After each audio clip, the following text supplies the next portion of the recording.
आपल्याला घ्यायचे होते ते सगळे आपण त्या ठिकाणी घेतले आणि एक चांगलं वातावरण तयार झालं. त्याच्यामुळे पहिल्या दिवशी ज्यावेळेस स्पर्धा सुरू झाल्या तर दुसऱ्या दिवशी साधारणतः एक 4-5% आपली हजेरी पण वाढली. म्हणजे मुलांना खेळ आवडतो आणि साहजिकच खेळामुळे उपस्थितीही वाढते हेही आम्हाला समजलं. त्याच्यामुळे साधारणतः ज्या वेळेस अशा प्रकारचे कुठलेही आपल्याला महानगरपालिकेकडनं किंवा शासनाकडनं अशा परिपत्रक येतील त्यामुळे आपण जास्तीत जास्त खेळ घेण्याचा आणि तुम्हाला एक आनंदी शिक्षण देण्याचा आपण प्रयत्न करणार आहोत.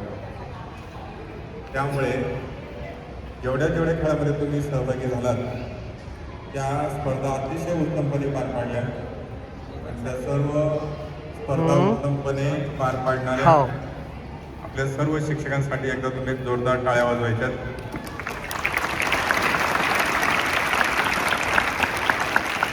कारण मी स्पर्धा घेत असताना पाहिलं की सर्वांनी अगदी जाधव मॅडम पासून